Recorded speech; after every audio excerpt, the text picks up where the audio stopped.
అన్న నమస్తే అన్న. నమస్తే అమ్మా. ఇప్పుడు జూబ్లీ సెలక్షన్స్ బాగా అవుతున్నాయి కదా, ఎక్కడ క్యాంపెయినింగ్ చేస్తున్నారు. మరి అసలు నవీన్ అన్న గెలుస్తాడా గెలవడా? బీఆర్ఎస్ వాళ్ళు బీజేపీ వాళ్ళు మస్తుగా తగ్గ పోరుంది. మరి ఏం కథ ఎట్లుంది? మీరు టకాఫర్ ఉంది అంటారు కానీ మేము టకాఫర్ లేదంటున్నాం.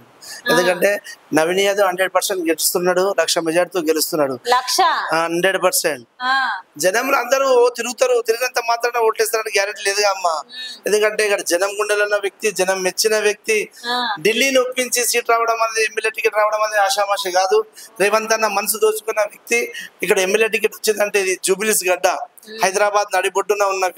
ఎందుకంటే విలేజ్లలో అన్నిట్లో కాంగ్రెస్ వచ్చింది, సిటీలో రాలేదన్న ఫీల్ ఉండే. కానీ సిటీలో 100% మెజార్టీతో వస్తున్నది ఓటు. రాలే కదా, మరి ఇప్పుడు కూడా వస్తుందని ఏం గ్యారెంటీ ఉందన్న? అరే యువకుడు, ప్రజాసేవకు తెలిసిన వ్యక్తి నవీన్ యాదవ్. చుట్టుపక్కల ప్రాంతాలందరికీ జూబ్లీస్ అందరు తెలిసిన వ్యక్తి మన నవీన్ యాదవ్. 100% కంపల్సరీ గెలుస్తాడు. 100% గెలుస్తాడు. బీజేపీ వాళ్ళు నిందలేస్తురు, బీఆర్ఎస్ వాళ్ళు నిందలేస్తురు. మరి ఎటు పోతుంది కథ? భయం కాబట్టి నిందలేస్తున్నారు. నవీన్ యాదవ్ ఎటువంటి జనం తెలుసు, జనం గుండెలో ఉన్న వ్యక్తి, సాఫ్ట్ వ్యక్తి, మంచి సేవ చేసిన వ్యక్తి, అటువంటి వ్యక్తి కాబట్టి అందరూ నవీన్ యాదవ్కి ఓటేస్తాడు. వాళ్ళకి నవీన్ యాదవ్ నిలబడ్డాడు కాబట్టి మిగతా పార్టీలకు భయం అమ్మ. మొత్తంలో 1,00,000 మెజారిటీ. మరి అటు ఏం పడే అంటవా అన్న ఓట్లు? ఇక్కడ ఎన్ని ఓట్లు ఉన్నాయి నీకు తెలుసా? ఎన్ని ఓట్లు ఉన్నాయి ఇక్కడ జూబ్లీస్ లో చెప్పమ్మా. ఇక ఎన్ని ఉన్నాయో ఏం కథనో మరి. ఇక మీరు తిరిగేటోళ్ళు మీకే అర్థం కావాలి. మేము తిరుగుతున్నాం అంటున్నాం, తక్కువ తిరుగుతాం కానీ జనంలలో పేరున్నమ్మా. సేవ చేసే వ్యక్తి ఎన్నో సంవత్సరాలు చేస్తుండు. ఏదో ఇప్పుడు ఎమ్మెల్యే సీట్ వచ్చింది కాబట్టి సేవ చేసే వ్యక్తి కాదు.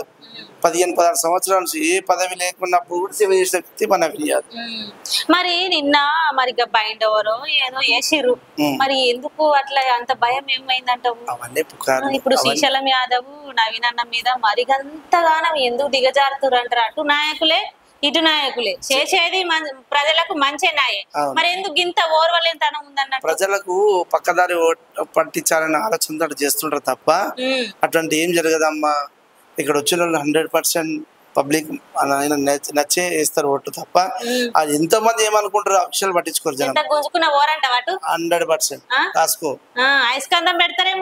ఒక పీజీఆర్ తర్వాత మళ్ళా పేరు వస్తుంది అంటే జూబ్లీస్ కి మన నవీన్ యాదవ్. అబ్బో మామూలుగా లేదు, గెలిచినంత పని అయింది మాటలు వింటాయి. పీజీఆర్ గారి తర్వాత ఆయన కోసం గుడి కట్టిన జనం మెచ్చి ఆయన సేవ చేస్తుంది కాబట్టి అదే టైం మళ్ళీ వచ్చింది. మళ్ళీ నవీన్ యాదవ్ అట్లా చేస్తాడు. 100% జూబ్లీస్ పేరు ఉంటుంది.